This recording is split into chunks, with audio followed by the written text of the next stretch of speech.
Bonjour, dans cette capsule, nous ferons la synthèse des notions apprises concernant le cercle trigonométrique à l'aide de trois exemples.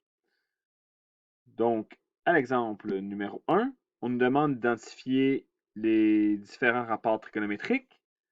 Peu importe que ce soit pour sin, cos ou tan, la première étape est toujours la même. On doit situer sur le cercle l'angle avec lequel on doit travailler. Donc ici, il s'agit de 16 pi sur 3. Il faut comprendre que 16 pi sur 3, si on met ça en multiple en tiers, là, quand on fait un tour, 2 pi. D'abord, il faut comprendre que 2 pi, c'est la même chose que 6 pi sur 3.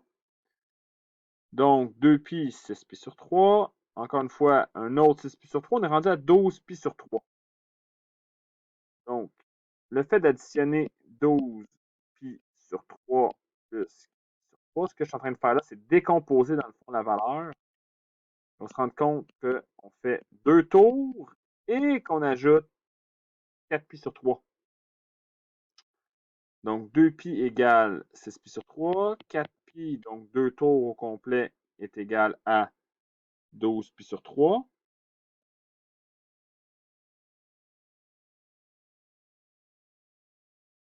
Donc dire que après avoir fait 2 tours, il nous reste 4 pi sur 3.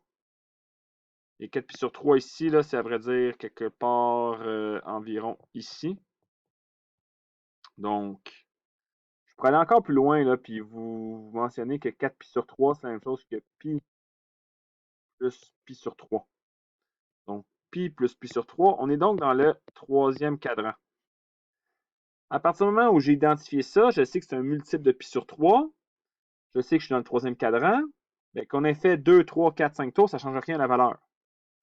Donc, je répète que il faut d'abord savoir dans le cadran dans lequel on se situe et aussi savoir la famille, les angles qui sont associés. Ici, c'est la famille des pi sur 3.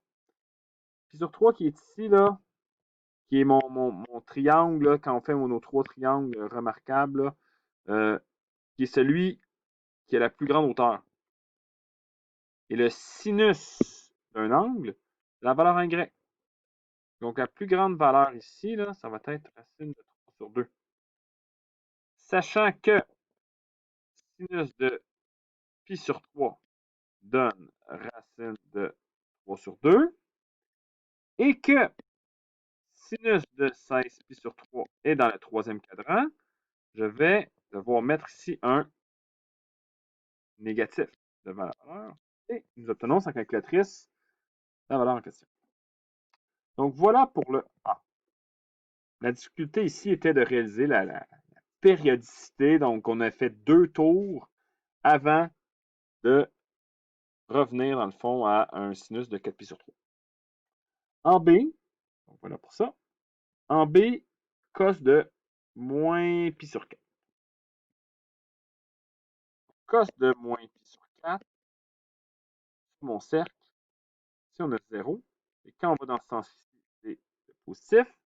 Donc pi sur 4, qui est dans le premier cadran ici. Et moins pi sur 4, ça va être de faire le même déplacement, mais au lieu d'y aller dans le sens horaire, ça va être d'y aller dans le sens anti-horaire. Donc moins pi sur 4 serait ici. Par périodicité, soit dit en passant, on va se rendre compte que pour un point en moins pi sur 4, les rapports trigonométriques, le point est le même que 2pi moins pi sur 4. Soit dit en passant. Donc, si on m'avait demandé de calculer cos de moins pi sur 4 ou cos de 7 pi sur 4, on aurait la même valeur. Dans tous les cas, on se rend compte que cos de pi sur 4, on se rappelle que cos de pi sur 4, dans ma construction des triangles remarquables, c'est celui du milieu, ici. Le cosinus étant la valeur en x et la valeur, je dirais, remarquable du milieu, ben c'est une demi. Cos de pi sur 4 nous donne, non pardon, c'est pas une demi, racine de 2 sur 2. Donc, cos de pi sur 4 nous donne racine de 2 sur 2, ce qui nous permet, en regardant le cadran dans lequel cos de moins pi sur 4 se situe, de mentionner que cos de moins pi sur 4 va également donner racine de 2 sur 2. Donc, résumé de la chose. Cos de pi sur 4 donne racine de 2 sur 2, puisque c'est le triangle dont la hauteur et la base est la même. Donc, il faut se rappeler de ça. C'est la valeur qui est entre 1/2 et racine de 3 sur 2. Par la suite, on a identifié le fait que moins pi sur 4 était dans le troisième cadran, donc que la valeur en x restait positive, raison pour laquelle on obtient racine de 2 sur 2. Finalement, ça. En C, tangente de 5 pi sur 6. Donc, tangente de 5 pi sur 6, avant de commencer le problème, première chose que je fais, dans quel cadran se situe cette valeur. Donc, 5 pi sur 6, sachant ici qu'on a pi, donc il faut se rappeler de certaines valeurs clés. On a pi ici, pi qui correspond, si on y va en fraction en sixième, qui correspond à 6 pi sur 6. Ben, ça nous fait dire que si on prend une valeur de pi et qu'on lui enlève, on lui retranche pi sur 6, nous obtiendrons 5 pi sur 6.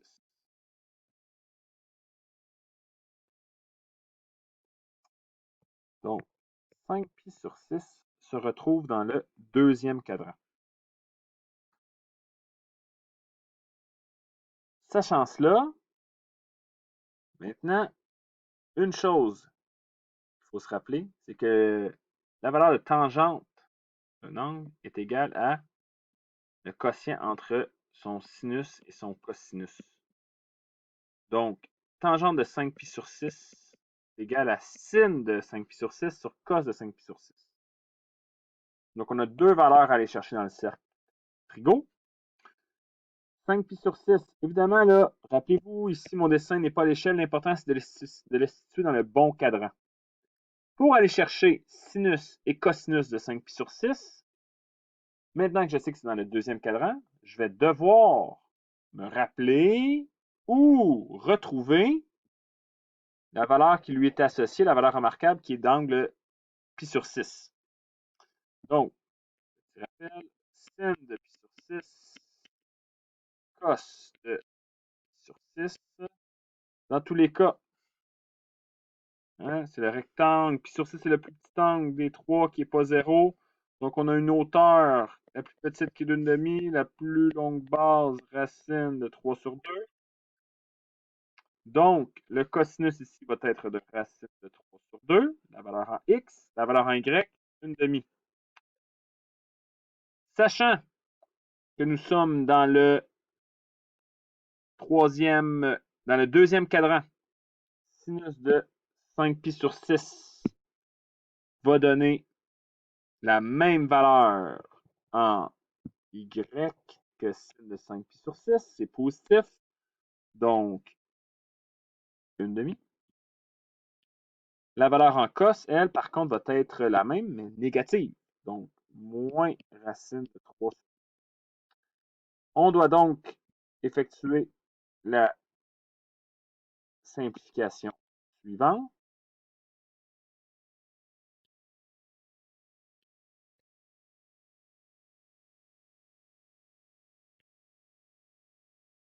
Donc, habituellement, on va multiplier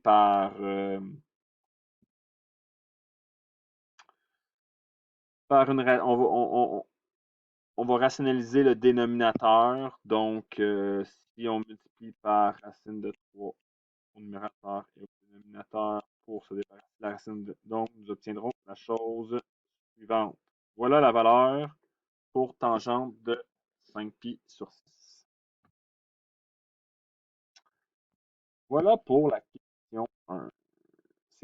Maintenant, question 2. Donc, à la question 2, on nous donne une coordonnée en x, y et on doit déterminer l'angle, sachant qu'il est entre 0 et 2. Alors,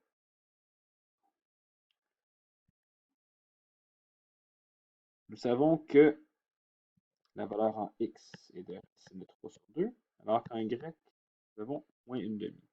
Tout de suite en partant, ce point-là, si on doit se situer sur le cercle trigonométrique, on est en mesure de le mettre dans le quatrième cadran, puisque la valeur en x est positive, la valeur en y, elle, négative. Donc, on est quelque part ici. Maintenant, est-ce qu'il s'agit d'un multiple de pi sur 6, pi sur 4, pi sur 3, pi sur 2? Bien, pour ça, on doit plutôt regarder en absolu là, les différentes valeurs en x et en y et se rappeler que dans nos angles remarquables que nous avons étudiés, hein, il y avait évidemment le 0 degré, il y avait le pi sur 2, mais sinon, on avait trois petits triangles. Et pour chacun de ces triangles, bien, on avait un angle qui lui était associé, pi sur 6, pi sur 4, pi sur 3.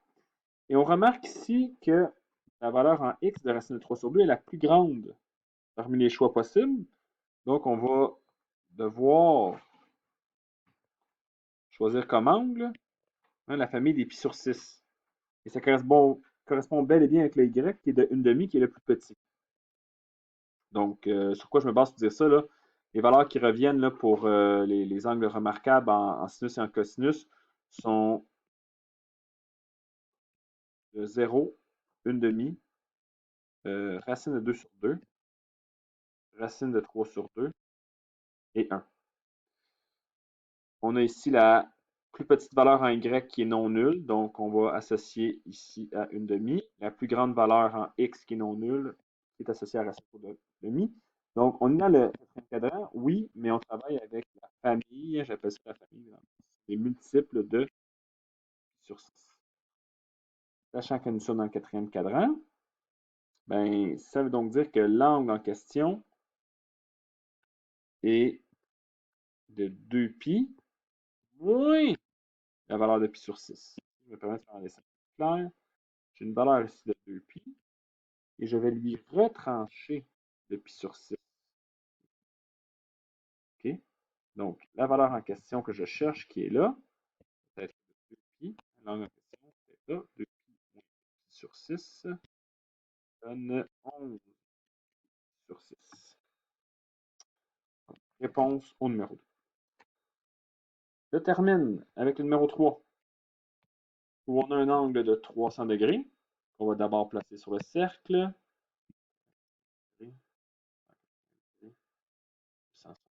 Bien, encore une fois, 300 degrés, c'est dans le quatrième cadran. Mais là, c'est difficile à dire si on est dans les multiples de pi sur 6, pi sur 4, pi sur 3, pi sur 2, puisqu'on a un angle en degrés. On va d'abord convertir 300 degrés en radians. La façon suivante.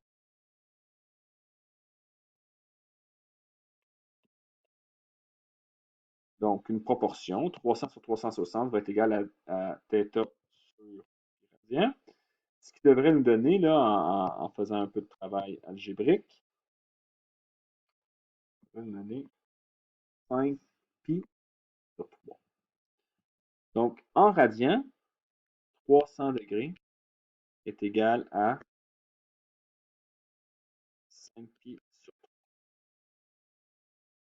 Ça veut donc dire qu'on cherche la coordonnée pour le point 5π sur 3. Nous obtiendrons en x et en y une valeur respectivement positive et négative. Je le mets tout de suite parce qu'on l'a fait au préalable. Là, ici, on a une valeur en x qui est positive, une valeur en y qui est négative. 5π sur 3, si on se réfère au premier cadran, ben, dans les multiples de π sur 3, ça va donner la plus grande hauteur. Donc, une valeur en y de racine de 3 sur 2. La plus petite base donne donc. Voilà les coordonnées. La réponse au problème. 1/2 moins racine de 3 sur 2. Voilà, c'est tout. J'espère que vous avez apprécié, que vous en avez pris un peu plus sur la trigonométrie et le cercle trigonométrique.